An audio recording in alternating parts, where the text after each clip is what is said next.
Hello, আসসালামু আলাইকুম। সবাই কেমন আছে? আশা করি সবাই ভালো আছেন। চলে আসলাম মানডে ফুটবল ফেয়ার নিয়ে, যেখানে আমরা ইপিএল, লা লিগা, বুন্দেসলিগা, সিরিয়ার most of the top games গুলো নিয়ে কথা বলি।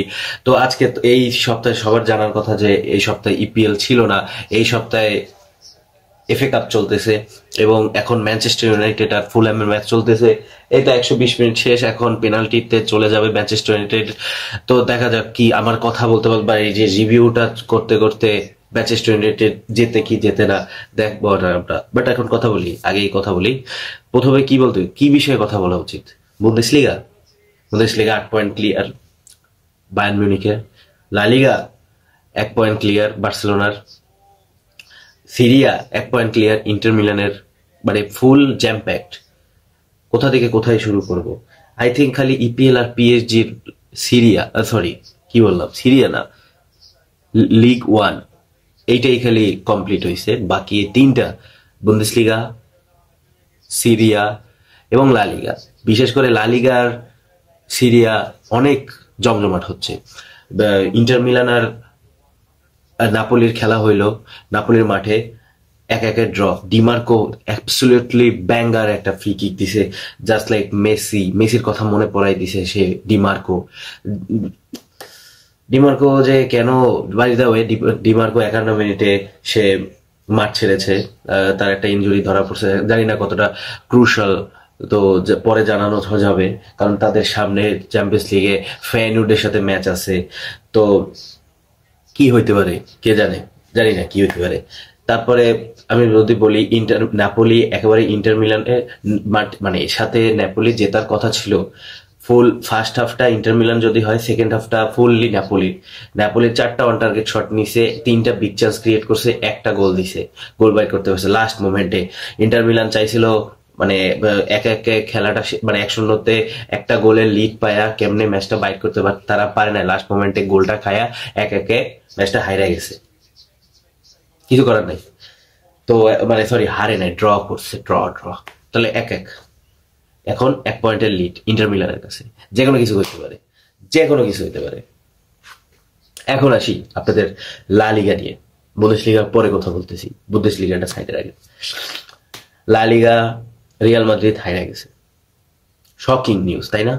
একদম shocking news. Real Madrid better খেলছে, বেটার ফুটবল খেলছে। বিশেষ করে ইসকো 9 পয়েন্ট রেটিং পায়, ইসকো ফাটাই দিছে। গোল দিয়ে সেলিব্রেশন করছে, গায়ে লাগতেছে না ভাই? গোল দিয়ে সেলিব্রেট করতেই পারে। এখন খেলা হইতেছে রিয়াল বেটিসের মাঠে। যদি রিয়াল মাদ্রিদের মাঠে হইতো তাহলে মানা যাইতো, বাট তার এটা রিয়াল বেটিসের মাঠে খেলা হয়েছে, এটা বুঝতে হবে। তাদের হোম টিমের এগেনস্ট, হ্যাঁ, হোম টিমের হয়ে সে তো আর ক্ষমা চাইতে পারে না। তার কার কাছে ক্ষমা চাইবে? রিয়াল বেটিসের দর্শকদের কাছে ক্ষমা চাইবে?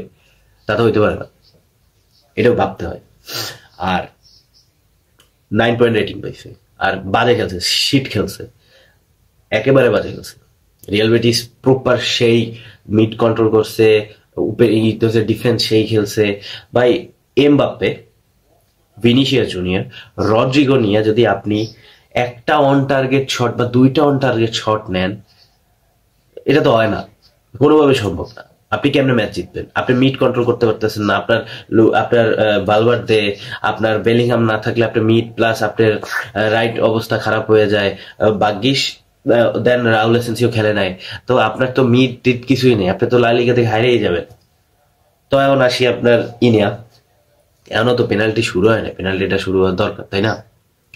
যাই হোক, দেন অ্যাথলেটিকো মাদ্রিদের কথাটাই আসি। অ্যাথলেটিকো মাদ্রিদের কি হতে পারে? যদি বলি অ্যাথলেটিকো মাদ্রিদের কথা, অ্যাথলেটিকো মাদ্রিদের বেঞ্চ থেকে যেই নামুক সেই গোল দিবে, এটা আপনি মাথায় রাখেন, মাইনা নেন। যদি অ্যালভারেজ খেলে, সলত আইসা গোল দিবে। আর যদি সলত ফার্স্টে খেলে, দেন অ্যালভারেজ আইয়া বেঞ্চ থেকে নাইবা গোল দিবেই। আর আলভারেজ তো আলভারেজ 21টা গোল দিছে, সব total champions league, Copa del রে আর লা লিগা, এই 3 জায়গায় 3 কম্পিটিশন বেস্ট খেলতেছে Alvarez. Best of the signing এবার ফুল ইতিহাসে, এবার এই সিজনের best signing for Atletico Madrid. Proper একটা স্ট্রাইকার, নাম্বার, আপনি যে কোনো জায়গায় খেলতে পারবেন। নাম্বার 9, তারপরে ফলস নাম্বার 9, 8, 6 এভরিওয়ার, আপনি যেখানে আপনার ট্যাকটিক্স অনুযায়ী আপনি যে কোনো জায়গায় যে কোনো কিছু করতে পারবেন। সুটেবল, প্রপার সুটেবল একটা প্লেয়ার, আপনার তাকে ভালো লাগবেই, বা এগেনস্ট টিম হলে আপনার খারাপ লাগবেই, বাট আপনি যদি পছন্দ করেন বা আপনি অ্যাটলেটিকো মাদ্রিদের সমর্থক হয়ে থাকেন তাহলে আপনার ভালো লাগবে। মাদ্রিদ ডার্বিতে সবচেয়ে মানে থাকে না, আপনার তাকাই থাকবেন একটা প্লেয়ারের দিকে, সেই প্লেয়ারটা হলো অ্যালভারেজ, জুলিয়ান অ্যালভারেজ। সে গোল দিবে সামনে, এই যে পরশুদিন যদি খেলা থাকে, মঙ্গলবার দিন যদি খেলা হয় মাদ্রিদ ডার্বি, সে গোল দিবে, রিয়াল মাদ্রিদের মাঠে গোল দিবে, বইলে দিলাম। আচ্ছা, এখন কথা হলো, দেন আসি বার্সেলোনার কাহিনীতে। বার্সেলোনা আজকে এমন ডমিনেট করছে, ওই ওই টাইমের যে গোল্ডেন এরা ছিল বার্সেলোনার, ওই গোল্ডেন এরাতেও মানে এরকম ডমিনেট করে নাই একটা টিম। একটা 90 মিনিটের একটা টিম, তার XG 0, টোটাল শট 0, মানে টোটাল শট যদি 0 হয় তার তো অন টার্গেট শট 0, একেবারে 24%, তাও যতক্ষণ ওই রেড কার্ডটা না খাওয়া পর্যন্ত 24 মানে ছিল। এরপরে ফুল প্রপার 17 মিনিটের পর থেকে বার্সেলোনা ফুল ডমিনেট করছে, ফুল। লেভানডস্কি গোল দিছে আপনার, না একটা কথা আমি জাস্ট বলতেছি, লেভানডস্কি গোল দিছে, অ্যাসিস্ট কে করছে জানেন? আরাহু গোল অ্যাসিস্ট করছে, দেন সে একটা গোলও দিছে। তাই একটা টিমের একটা সিবি সেন্ট্রাল ব্যাক, সে গোলও দিতেছে অ্যাসিস্টও দিতেছে। যদি সেই এগেইনস্টের টিম বা অপোজিশন টিম কতটা দুর্বল হইলে তারা তাদের সব মানে তার একটা সেন্ট্রাল ব্যাক একটা গোল প্লাস একটা অ্যাসিস্ট করে, এটা মানে বোঝার কথা বা বোঝা উচিত যে কতটা ডমিনেট করছে বার্সেলোনা। এবং ওইটা আসলেই একটা রেড কার্ড, কারণ সে 1 ভার্সেস 1-এ, কারণ আপনার সামনে শুধু জাস্ট গোলকিপার, তা আপনি তাকে আটকে জড়াই ধরে গোলাগুলি করতে পারেন না। তারপর তো কি আর করার, কনসিকুয়েন্স আপনি একটা রেড কার্ড কনজিউম করলেন বা একটা রেড কার্ড খাইলেন, দেন শেষ, আপনি আর ফিরতে পারলেন না। তো 1-1 হয়ে গেল পেনাল্টিতে। যাই হোক, কি আপনার কি মনে হয় ম্যানচেস্টার ইউনাইটেড জিতবে? ম্যানচেস্টার ইউনাইটেড জেতার কথা। আর ম্যানচেস্টার ইউনাইটেড এই যে পেনাল্টিতে আসছে, এটা ওনানার জন্য।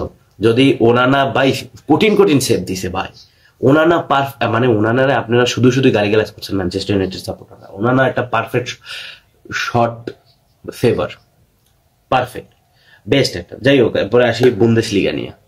বুন্দেসলিগা নিয়ে কথা বলতে বলতে আসলে ম্যানচেস্টার ইউনাইটেডের পেনাল্টি শট, এটা ঠিক ইয়ে যে টাই ব্রেকারটা শেষ হয়ে যাবে। বুন্দেসলিগা 8 পয়েন্টের লিড বায়ার্ন মিউনিখের,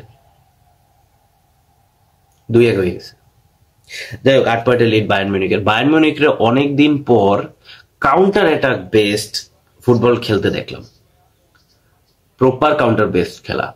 অবশ্য বলতে পারেন স্টুটগার্ট অনেক ভুল খেলছে, এরর করছে, তাই তোরা জিততে পারছিস। আচ্ছা ঠিক আছে, মানলাম ভাই, প্রেসিং এরও একটা ব্যাপার আছে ভাই, একটা প্রেসিংও একটা ফুটবলের আর্ট। আপনি যদি পারফেক্ট প্রেস করেন, আপনি একটা তার প্লেয়ার বা অপোজিশন প্লেয়ারকে অবশ্যই আপনি ভুল করতে বাধ্য করতেছেন। নাইলে তো আপনি যদি প্রেস না করেন তাহলে তো আপনি ভাই গোল বাই করতে পারবেন না। আপনি প্রেস করতেছেন দেখেই তো সে ইরর করতেছে, এবং ইরর করার কারণে আপনি গোল বাই করছেন। এটাই তো, তাই না? আমরা প্রেস করছি, তারা ভুল করছে, আমরা গোল করছি। তারা ভুল করতো না, আমরা 1-1 থাকতো। বাট একটা সেরা গোল দিছে স্টুটগার্টের প্লেয়ারটা, অস্থির গোল দিছে। বাট উন্দাব অনেক আমাদের প্রেশার করতেছিল গোল বাই করার জন্য, উন্দাব অনেক বেটার খেলছে, নয়ের অনেক ভালো ভালো সেভ দিছিল। তো আমি কথা বলি, মাইকেল অলিসে বেস্ট প্লেয়ার এবার, সাইনিং অফ দ্য ইয়ার বা signing of the season for Bayern Munich. আমি বলতেছি না জুলিয়ান আলভারেজ এবার সাইনিং অফ দ্য সিজন হবে, not Mbappe, no Olise, but signing of the season for Bayern Munich হলো Michael Olise. কি একটা player কিনছে ভাই। তারপরে আরেকটা কথা বলি, এরিক ডায়ার আর কিম মিন-জের পার্টনারশিপ ডুওটা ভালো হইতেছে, অবশ্যই ভালো হইতেছে, অনেক ভালো। দুইজনই পারফেক্ট, একেবারে পারফেক্ট।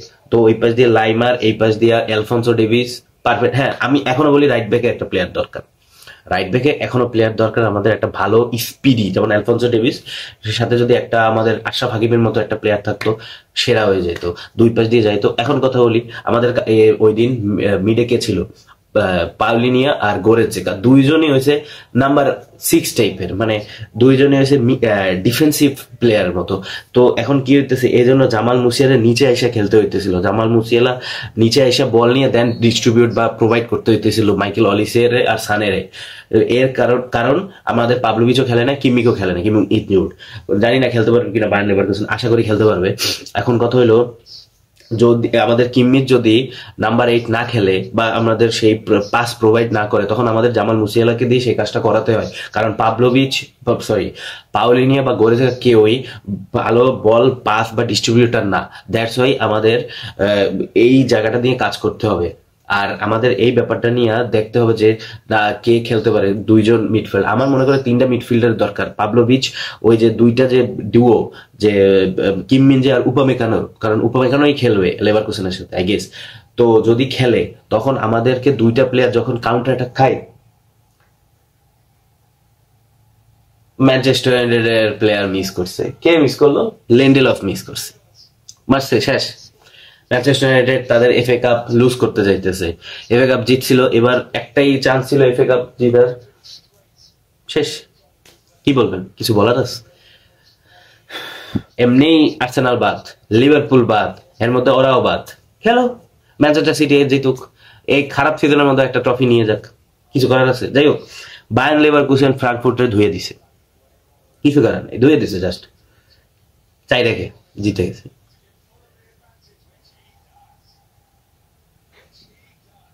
এটা যদি ম্যানচেস্টার ইউনাইটেড গোল দেয়, পরেরটা যদি শেষ খেলা,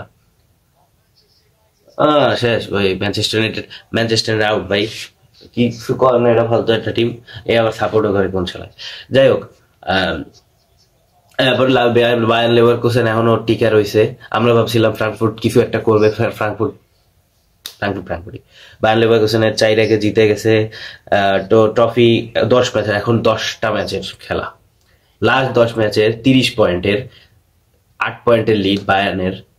কি হবে ভাই? হ্যারিকেনরা জিতে দে ভাই, বায়ার্ন লেভারকুসেন জিতছো ভাই, হ্যারিকেন জীবনে জিততে পারে না একটা ট্রফিও ভাই, একটা ভালো একটা ভাই বুন্দেসলিগাটা জিতে দে। এটা যদি ঠেকাই দেয়, শেষ। Manchester United out of the FA cup from the 5th round. আমার ভিডিও করতে করতে ম্যানচেস্টার ইউনাইটেড বাদ হয়ে গেছে, তাই আমি কি গুফা?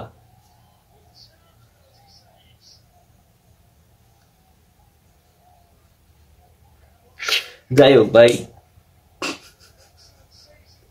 Sorry for Manchester United fan, sorry. Quarter ফাইনালে যাইতে পারলা না, এন্ড তোমাদের ম্যানচেস্টার ওল্ড ট্রাফোর্ডের মাঠে ভাই তোরা ম্যাচটা বাইট করতে পারলি না।